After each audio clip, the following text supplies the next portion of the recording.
We will get involved. We'll be hitting them very hard.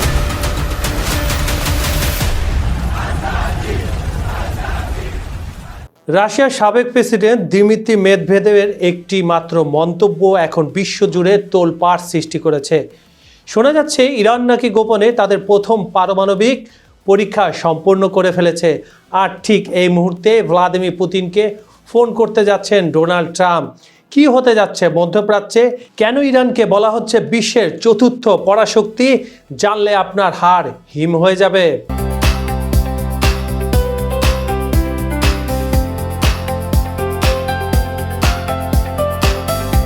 বিশ্ব রাজনীতিতে এখন এক অস্থির সময়। একদিকে লেবানন ইসরায়েল যুদ্ধবিরতির গুঞ্জন, অন্যদিকে পারস্য উপসাগরে ঘনিয়ে আসে যুদ্ধের কালো মেঘ। আমেরিকা কেন ইরানকে সরাসরি আক্রমণ করতে ভয় পাচ্ছে? আর কেনই বা মস্কো এবং বেজিং থেকে অত্যাধুনিক অস্ত্রের চালান এখন তেহরানের পথে?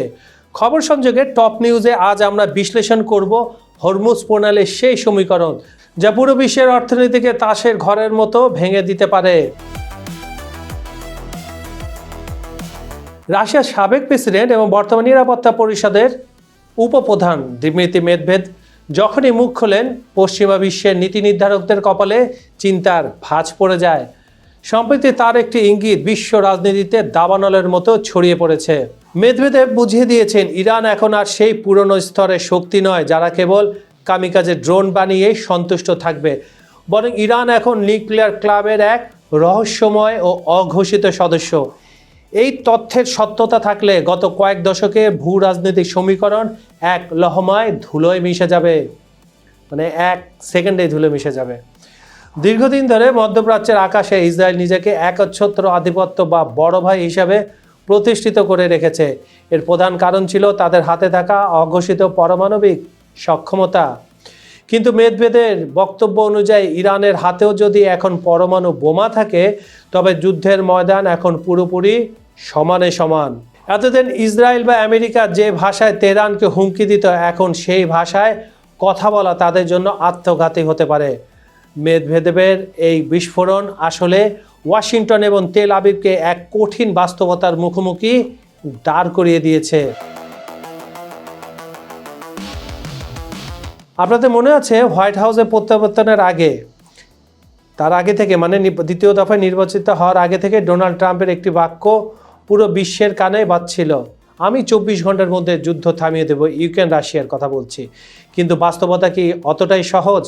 আজ 4 বছরের বেশি হয়ে গেল যুদ্ধ চলছে, আর ট্রাম্প দ্বিতীয়বার ক্ষমতায় এসেছেন প্রায় 2 বছর হতে চলল, কিন্তু যুদ্ধ তো ট্রাম্প থামাতে পারেনি। পশ্চিমাদের জন্য সবচেয়ে বড় দুশ্চিন্তার বিষয় হয়ে দাঁড়িয়েছে রাশিয়া, চীন এবং ইরানের ক্রমবর্ধমান ঘনিষ্ঠতা। গোয়েন্দা রিপোর্ট বলছে মস্কো এবং বেজিং থেকে অত্যাধুনিক মরণাস্ত্রের দ্বিতীয় চালানটি 2-1 দিনের মধ্যে তেহরানে অবতরণ করবে। প্রথম চালানটি কিন্তু যে 40 দিনের যুদ্ধটা হলো তার কিছুদিন আগে, এবং মাঝামাঝি সময় তারও কিছু অংশ এসেছিল। এখন যুদ্ধবিরতি চলছে, এর ফাঁকে আরেকটা আসবে, এটাই গোয়েন্দা রিপোর্ট বলছে। এটি কেবল সাধারণ প্রতিরক্ষা সরঞ্জাম নয়, এই চালানে রয়েছে রাশিয়ার গর্ব S-400 মিসাইল ডিফেন্স সিস্টেম এবং অত্যন্ত শক্তিশালী ফাইটার জেট।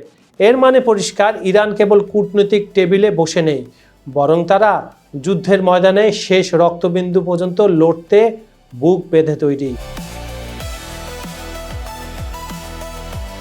ইসরায়েল ও লেবাননে প্রতিরোধ যোদ্ধাদের মধ্যে চলমান সংঘাত নিরসনের যুদ্ধবিরতি নিয়ে আলোচনার লক্ষ্যে আগামী মঙ্গলবার মানে 14 এপ্রিল ওয়াশিংটনে বসছে ইসরায়েল ও লেবানন।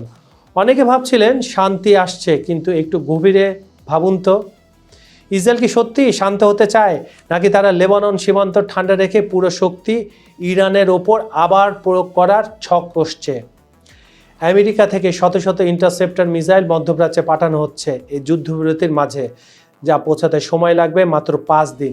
এই 5 দিন কি তবে ঝড়ের আগে নিস্তব্ধতা?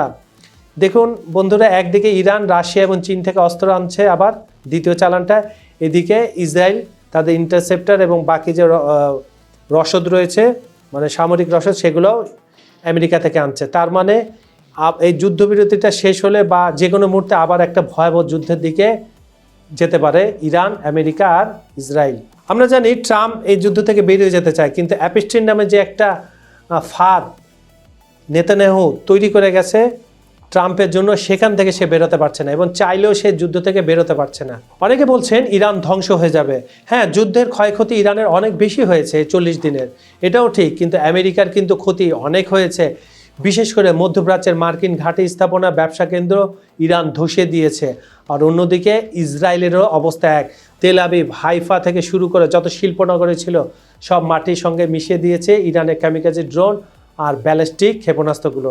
আমেরিকা আজ অর্থনৈতিকভাবে এবং মানসিকভাবে ক্লান্ত। আফগানিস্তান আর ইরাকের ভূত তাদের এখনও তাড়া করে বেড়ায়। সাময়িক যুদ্ধবিরতিতে যাওয়া আমেরিকা, ইসরায়েল আর ইরান যুদ্ধে তাদের আরও ব্যাপক ক্ষয়ক্ষতি হচ্ছে, যদিও তারা মুখে সেটা স্বীকার করছে না। এটাই হলো তাদের নেচার।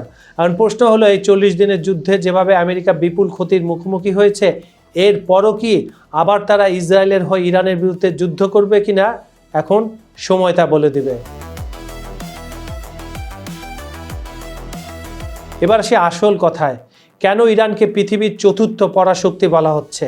তার মূল চাবিকাঠি হলো হরমুজ প্রণালী, স্ট্রেইট অফ হরমুজ। বন্ধুরা, পৃথিবীর মোট খনিজ তেলে প্রায় 20% এই সরু পথ দিয়ে যায়।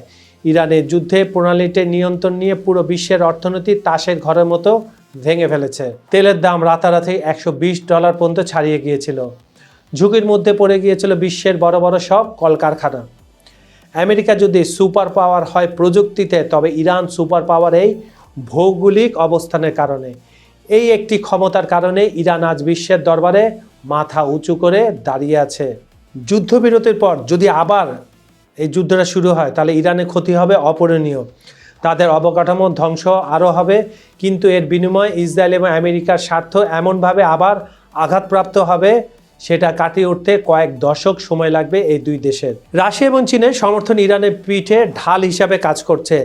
মেদভেদেবের দাবি যদি সত্যি হয় এবং ইরানের হাতে যদি পারমাণবিক বোমা থাকে, তবে আমেরিকা বা ইসরায়েল কেউ আর সরাসরি যুদ্ধের সাহস দেখাবে না। কারণ পারমাণবিক যুদ্ধ মানে কেউ জয়ী হবে না, সবাই ধ্বংস হবে। আপনারা কি মনে করেন, ডোনাল্ড ট্রাম্প কি পারবেন এ মহাপ্রলয় থামাতে, নাকি ইরান তাদের গোপন শক্তির জোরে বিশ্বের মানচিত্র একেবারে বদলে দেবে? হরমুজ প্রণালী কি সত্যি আমেরিকার জন্য যমদূত হয়ে আবার দাঁড়াবে? আপনার মূল্যবান মতামত কমেন্টে জানান। ভিডিওটি ভালো লাগলে লাইক দিন এবং শেয়ার করে বন্ধুদের জানিয়ে দিন পর্দার আড়ালের এই রোমহর্ষক কাহিনী। আর হ্যাঁ, বিশ্ব রাজনীতির এমন সব ইনসাইডার খবর পেতে আমাদের চ্যানেলটি সাবস্ক্রাইব করে বেল আইকনটি চেপে রাখুন। আজ এ পর্যন্ত আমি কাজল হায়দার বিদায় নিচ্ছি। দেখা হবে পরের ভিডিওতে নতুন কোনো ইস্যু নিয়ে। ভালো থাকুন, নিরাপদে থাকুন। আল্লাহ হাফেজ।